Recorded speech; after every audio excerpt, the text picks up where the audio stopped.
Hi everyone, this is Freddie with Superbike Unlimited, and we're going to bring you the third update on our 450 SMR project. I'm really excited about this one because some of the really trick stuff is starting to come in and we're ready to make the next step on this bike. So for one, I wanted to show you we're starting to work on the graphics. This is one of the layouts that we're going to try. I have a couple in mind that we may change to, and I've already managed to kind of bubble this one up a bit, so might wind up replacing that, but I think it looks pretty good even with the imperfections. Got some of our partners on here, and really breaks up the black. Of course, we still need to do the fender and the airbox cover. So now on to some of the goodies. We've got some of our chassis parts inside, and we're just going to show you right away. This is a set of XTRIG triple clamps. This is a Supermoto specific kit, and basically the big difference is the offset. Motocross offset stuff's going to be like 20 plus. Supermoto offsets, in this case, it's adjustable between 14 and 16 millimeters, which is going to help us achieve the trail that we want to achieve. You know, 20 millimeter offset on a bike like this, it would be really nervous and probably unrideable. So anyway, here we go. We're going to open this up and see what we've got. So this is basically what you get when you buy one of these kits. This is a complete assembly, essentially ready to install. I really like this finish. This is, you can get these in like a really crazy KTM orange, but I really like this bronze finish they offer. This is kind of their signature color, and I'm a big fan of it. And here you can see, once we pull this top nut off, you can essentially see how the offset stuff works. So you change offset by changing this little insert here. So right now we're on the smaller value, and by simply reversing that, we can run a greater, or excuse me, actually right now we are running the greater value of 16 millimeters. So if we flip this around, then we'll have 14. And with this, we ordered some other components just to make sure that the install was essentially going to be plug and play. So what we have also got is a brake disc spacer. This offsets the brake disc to accompany the fork spacing on this, a new wheel spacer, as well as a new axle. So apparently all of these things are needed to do this install. We're going to confirm that, but this is what we were told by XTRIG. So we've gotten everything there. And then of course we have their bar mounts that they use, which this has a built-in damping system, or actually, as it says on the back of the box, dampening. It's something you don't see often, but yes. So these essentially are supposed to dampen some of the vibrations of that you may get through the bars. So we'll see how that works out and how that feels. Normally we use a solid mount. And we have a lot of opportunities here for bolts that we could potentially change into titanium. So we're going to see if we can find these as well. So first, what we're going to do is just pull the front end off of this motorcycle, and we will then begin to install these. And after that, we'll show you what's going to be the next step. All right, so we're actually going to change the offset because I think I'd like to try the lower offset value, or the value that's going to provide more trail initially. So essentially it's going to come, this particular version comes with a 16 millimeter offset, which of course can be reversed to 14 millimeters. And the way that's done is, we show the bottom of that. So Tex, what he did is he pulled out these two bolts that secure the actual stem to the clamp, and the offset is what is controlled directly by the stem. It's actually an offset stem. He then threaded one of those bolts here, which drives the stem out, and then you can just pop it out, and you can see it's got this shape that can only go in one of two ways. You just flip it right back around. Okay, so we've gotten these all fitted up, and there's a couple things that we want to point out to guys like you who may have a 450 SMR and you're going to potentially fit a set of these. So there's a bunch of stuff that we were unsure if we were going to need. We spoke with XTRIG's technical department, and they basically suggested that we get an axle, a disc spacer, and a new wheel spacer for our application. So this is, you know, largely a 450 SXF. Obviously there are some major differences, but so that's why they suggested that. And the reality is, on the SMR, you don't need any of that stuff. You're basically just going to need the clamp set, everything that comes with the clamp set. All of those other accessories are not going to be necessary. So we test fitted everything. None of that is needed at all. We have the only thing that we're seeing that could potentially be optimized, and it's not something we're worried about right now. We do have a little bit more axle protrusion here versus the original scenario. Again, not something I'm particularly concerned about. We may deal with that later on. We do have some other updates coming, and you know, that may address that anyway. But It doesn't have anything to do with wheel spacing. We still have the correct wheel spacing because that's dictated on this side by this wheel spacer. Of course, the axle slides through, bottoms out on that spacer, and that's what centers up everything. And so we then also confirmed that for the brake disc spacer, this is the original one. You know, we're still centered in our disc. We're where we need to be. So, excuse me, in our caliper. So we're where we need to be there, and that's just not something that you need to worry about if you're going to get one of these kits for a 450 SMR. So everything's mounted up. It looks really nice. We'll bring down the lift real quick and show you what it looks like from overhead. But so far, really happy with this. It, you know, a little bit of work, but went right on. Here you can see what we're looking at now that everything's installed and mounted up. I think that it looks really tidy. Bike looks really aggressive in this all blacked out scheme, so I'm pretty happy with that. Obviously, like I said, I butchered some of the vinyl install. We may wind up having to redo some of that, but overall looks pretty good. Definitely breaks up that factory really white and orange aesthetic. And keep in mind, we have a lot more to go. This is really just kind of the start of the chassis upgrades, but here you can see what everything looks like mounted up. Really trick, definitely heading in the right direction. And I think that color complements our aesthetic that we're going for here. There are some things that we're going to be replacing soon that just haven't arrived yet. For example, these bark busters or hand guards, if you will. We're probably going to be upgrading this master pretty soon. Going to wait because we're planning on doing a caliper upgrade as well. So we have some things that haven't yet come in. We'll walk you by some of our Superbike stuff here and show you. We do have some components that are very soon to be modified. We're really excited about running these. And just a little sneak peek. I'm not sure when we're going to have everything we need to mount these up because they're definitely going to need some work, but you can kind of see what's coming next. This is a set of Öhlins forks. Love these, of course. Absolutely, to us, one of the gold standards in suspension. And you can't go wrong with this. It's going to take some custom work. We're going to have to basically adjust the length, stroke, and valving in all of these products. And after we do that, we should have a really nice setup. And then, of course, our new TTX flow shock. What's great about these is now we have high-speed compression adjustment, which is kind of a foreign thing for many of us that have been using Öhlins because they typically don't feature that. But it's going to be really exciting to see how that plays out on that. It's not something we even have on road race applications at this time. So I think that's going to be really cool. To be great for tuning things at the racetrack or on the road to suit our needs. So that's going to... We need basically to use that on this application. We're not going to go, you know, a lot of you guys have seen there's these new dual disc brake kits and stuff. I am not really convinced of that product just yet because a number of reasons. One, I don't think it's necessary, first and foremost. I think we've ridden enough of these things and seen plenty of pros racing with a large single caliper and disc like what's on this. Plenty of stopping power and plenty of feel and control. And then the other issue is that when you start using really specialized and ultra specific components like that, I don't know what brake pads those things use, but you start having these things where, say if you buy this stuff and, for example, maybe they stop making things, it becomes an issue where you may not be able to continue to run those parts. And it's just nice for me, if you're going to run something like that you have stuff that's really easy to replicate and replace. So that's a big thing that I always think of when we're doing a build like this. On the other hand, if there was a really big performance gain or an edge to be had, then yeah, we'd probably do it. I'm not really convinced of that. So for what we're going to do on our kit is we're going to swap out the fork bottom on the Öhlins fork. It's going to allow us to run, instead of a 100 millimeter caliper, which when I say 100 millimeter, many of you know, but just for clarification, we're talking about bolt spacing here. This is 100 millimeters, which is a pretty standard European fitment.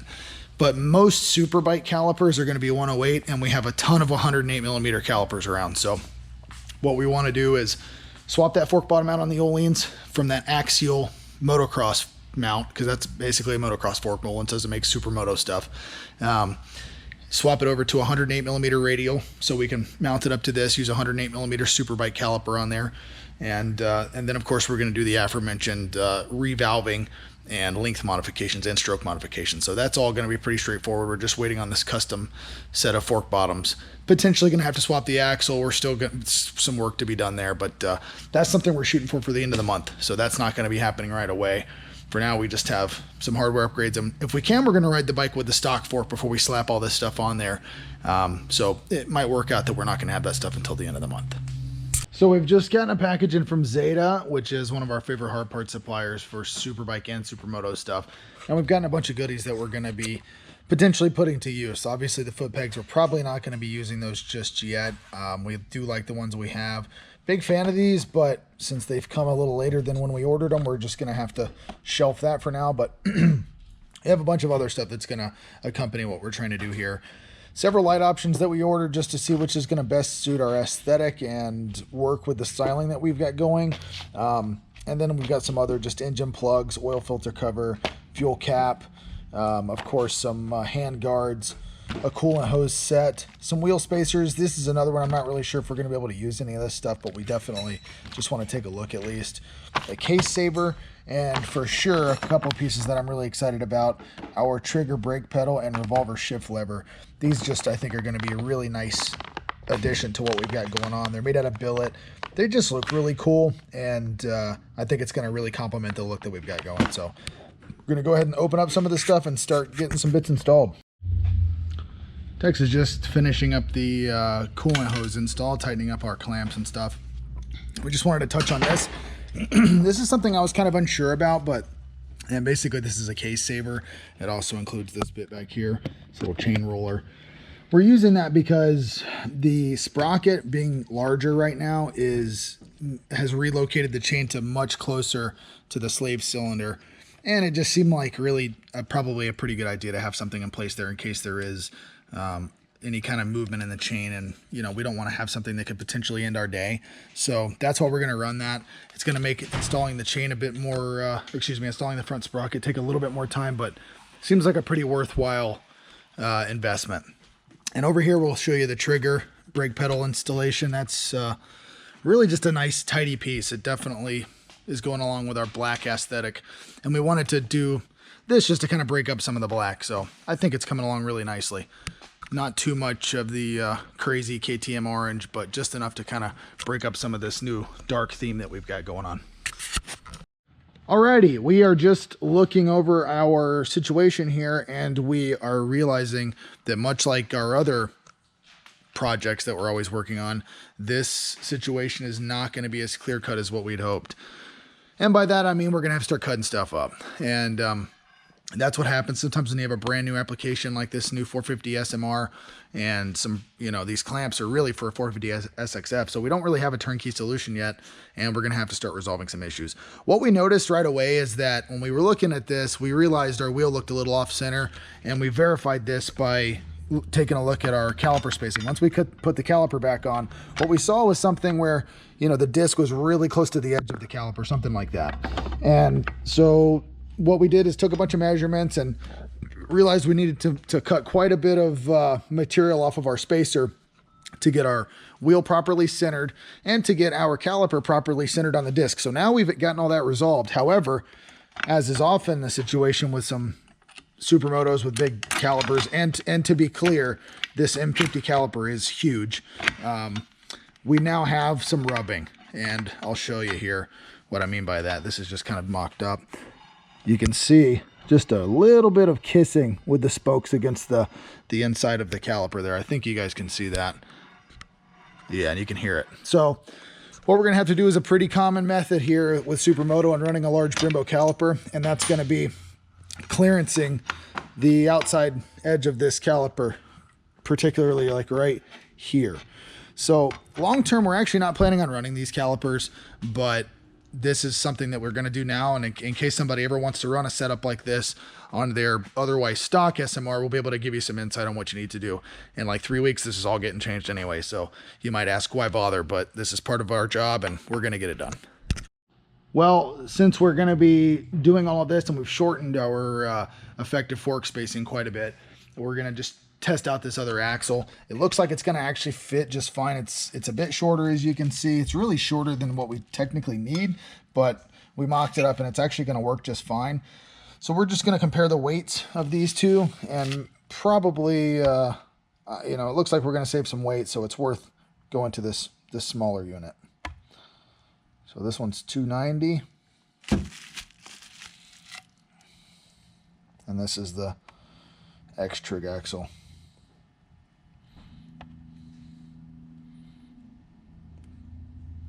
274.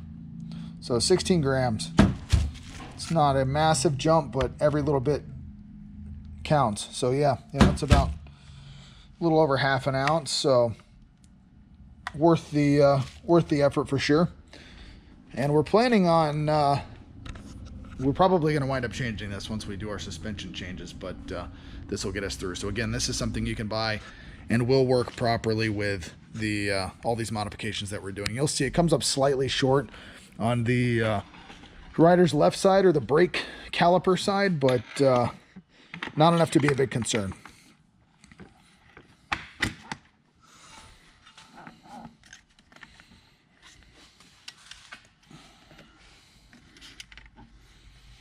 Come on.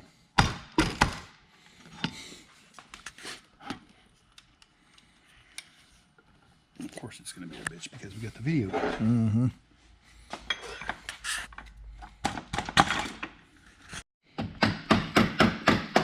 There we go. There we go.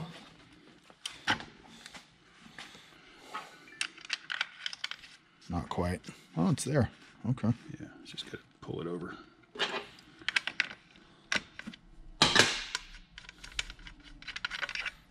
So here you can see we don't have full extension, but the nut that we're using is more or less for the frame slider, or excuse me, the axle slider, and to just kind of pull this forward. So we don't think it's going to be an issue. And the pinch bolts will actually locate and keep the axle tight. Yep. Perfect. All right, so we've gotten the grinding done. Tex basically just took off the absolute bare minimum on this. You don't want to go too deep because we've for sure seen instances of people having to weld up these calipers because they get into the basically the pocket for the piston area, and the thing starts leaking fluid. We don't want that. So this is pretty close, but for sure going to work. And now what we're looking at is we actually had in stock an Magura Master, which I'm a big fan of, from a previous project.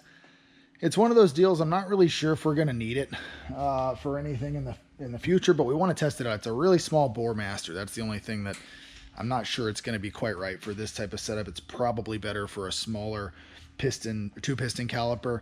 But since this bike currently has a set of M50s, which has a pretty small piston, and I think they're 28s, we might be able to get away with this. We're just going to mount it up and see how it feels.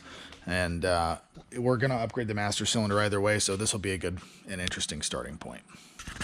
What we're working on now is mocking up this tail to accept our Zeta LED tail light. We're using this because it's really small, it's extremely bright, and in general Zeta makes, well, and DRC, it's part of the same company, just in case you see that logo there. It's going to be really kind of out of the way, but highly functional. It's not something you're really going to see on the bike, but when we've tested it, and this thing's shockingly bright, so this will be perfect. And it doesn't weigh anything. So right now we're just drilling some holes for mounting. This has built-in, what would you call that? It's threaded inserts. Threaded inserts. And it has obviously a little flying lead on it. So we're just going to drill some holes for the inserts and then a larger hole for the flying lead. Here what we have is our TTX, and it's been essentially drained of oil. And it's over here by the one of our work stations. And Tex is basically preparing to do some modifications to this. In order to use a shock absorber like this for Supermoto, you don't want to just throw it on right out of the box. I mean, it probably would work, but it's going to be a bit too tall, especially compared to the original one. And it's going to be not valved adequately. We're going to basically run a little more of a beefier shim stack in both the compression and the rebound side, and we're going to adjust the length a little bit to make it more comparable to what we're using on the stock shock. And that's what we're going to start with initially. We're going to set this at exactly the same length as the original shock, the one that we're pulling off, and then we're going to, of course, we have some custom settings that we're going to use inside the shim stacks, completely change those for a Supermoto oriented setting, give us something a little more road racy feeling. So that's what we're doing right now. We're just going to go ahead and set the length on this, and then we're going to put it all back together and throw it on the bike. So we're still waiting on a few things to move on with our suspension. So there's going to be a little bit of a I don't know what you would call that, a consistency issue in this video. We're going to basically go off topic for a little bit. We need some tools to do our shock setup, and unfortunately we don't have at least 2 of those tools, and they are back ordered. So I don't know if I've mentioned this already, but what we're probably going to do is just go out to Olean's and have a chat with them. And they're just down the road from us, and we have a really good relationship with them. So it'll be kind of a cool opportunity to show you guys around their workshop. And they have been nice enough to offer to allow us to come over there and do some work on the shock. And hopefully we can get a chance to chat with one or more of the guys about the difference in the current TTX shocks that are available for off-road application, which is of course what we're going to be using on our Supermoto. That said, I do have some very exciting news. We got a delivery, and this is something that we've all really been waiting for, which is of course something we've also been asked about, an exhaust system. We wanted to put something really cool and unique on the bike, and I think what we found is going to be perfect. So here's what we've got. This is an Aero titanium dual undertail exhaust system. This is essentially what you would find in any popular European Supermoto series. This is a very common style, and it tends to lead to really good power results, or so we're told. We haven't really had one of these on the dyno, so this is going to be kind of cool to see how a pipe like this impacts our power delivery.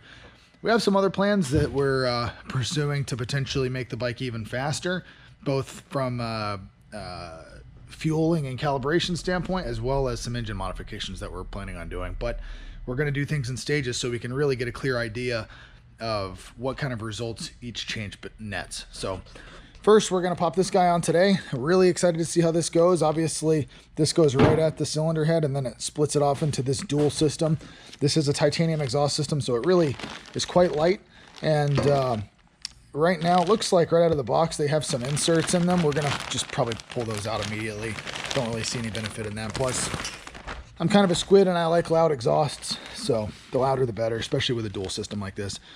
In a minute, we'll grab the circlip pliers and bust this guy out and make sure we maximize the volume. So that's going to be going on today, and hopefully we can get it fired up and throw it on the dyno, see what kind of power it makes. Okay, so while Tex is still wrapping up on a customer Superbike project, we're going to show you a little bit of there's like an insert in this silencer that we thought was going to be a lot bigger than what it actually is. So this is the insert, of course, and here's the circlip that's holding it in place. And essentially all that is just this small piece of aluminum here that kind of necks down the inlet size just slightly, or excuse me, the outlet size just slightly. So it's really not a big change. It's going to be interesting to see what purpose this serves, if it's a volume thing or if there's some reason.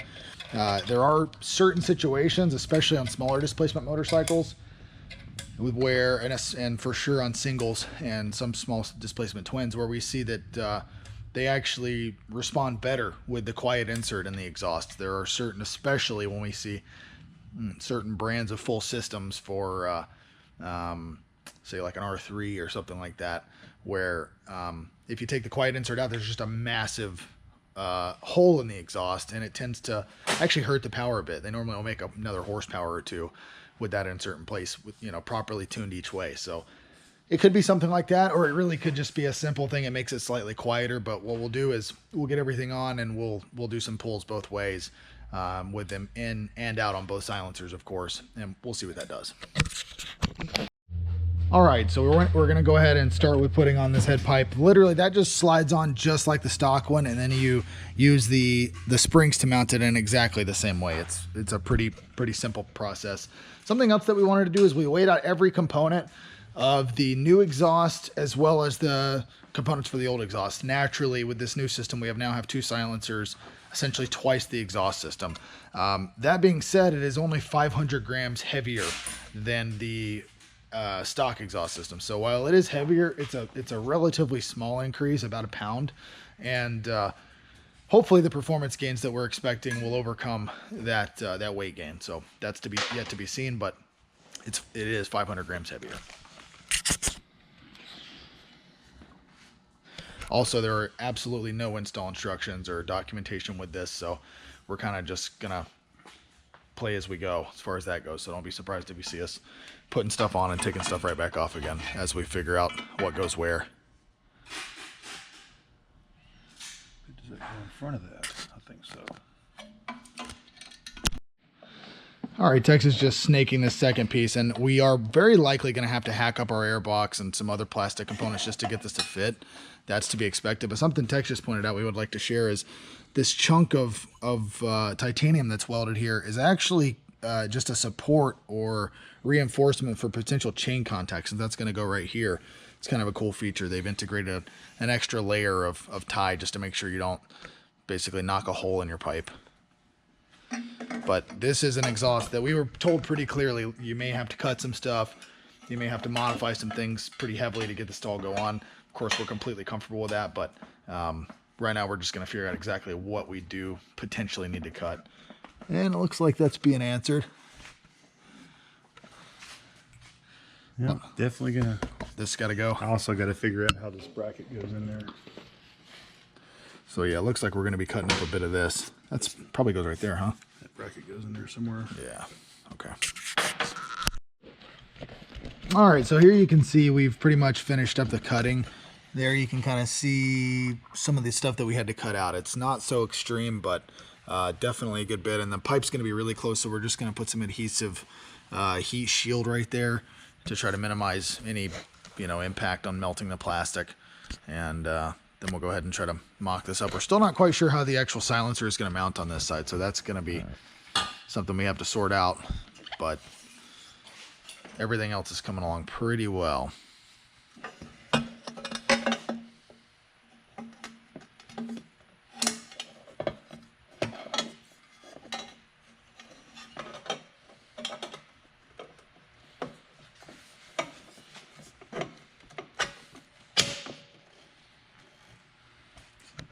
Yep, nice and tidy, just enough space, and we're lined up here on the mounting. All right, so we're doing some more mocking up, and we've had to do some more cutting. As you can see, we've cut away a good bit of our... Sorry about that, had a little break there while Tex was cutting up our new bracket. But anyway, as you can see, we have had to trim some more bodywork here. We're going to clean this up a little before we completely wrap it up, but we've had to take away quite a bit just to clearance it for this pipe. Not enough to really screw with the lines of the bike or anything, but certainly, a fair amount of cutting. And we're still going to have to do this some more here for the this exhaust hanger. So on the inside, what we found is that we only really have one bracket, and it's this guy right here. It doesn't really kind of make any sense for what we have going on. This is like the only place that it could potentially go, and there's just no rhyme or reason to that. I don't see any way it's going to be beneficial to us the way it's mounted. So we're just making our own out of some aluminum that we have, and that should tidy us up. The reason for that, we really don't know. We've contacted Aero just to ask if they have any insight, but the reality is this exhaust is technically for an FS450 or the motocross version. I can't think of what it's called. So probably slightly different subframe. We know that bike has a composite subframe. This bike has an aluminum subframe. It's probably just a difference there, but no worries. Everything else has gone right on. So for us to just have to whip up a little bracket for the left side, not really a big deal, especially once we show you the bracket. It's a pretty simple idea. We've just taken a piece of aluminum, bent it into a 90, and we're just drilling some holes, and should be pretty straightforward. All right, so Tex has done a fine job with this bracket as always. It's you can see the basic idea here. It's a little washed out with the light there, but you can kind of see what we've got going on. It's a just a 90-degree angle that's been shaped a little bit just so it doesn't look so burly. But and then this is a spacer that was provided here, and then we just used another spacer we had that had an 8mm. Actually, it had a 6mm hole, but we modified that to have an 8mm bore, and yeah, looks pretty good. I mean, these things are, it's not going to be an OEM fit because this motorcycle was never meant to have a pipe like that, but it's pretty damn close. And we did have, I'm sure you see a little bit of this right here. The hole saw got away from Tex when he was doing this. So we actually thought the back end of this motorcycle was a little bit on the dark side. Looks okay in the light right here, but there's not really any orange back here. So we were already talking about maybe redoing these in the same layout with maybe some orange outlines, and I think this is a perfect excuse to do that now. So we're going to redo that, but yeah, everything's looking pretty good. Now we're just going to go ahead and put it back together, and It's the end of the day here, so we'll put it on the dyno, but we're probably not going to run it until tomorrow morning, and then that should be a wrap for this.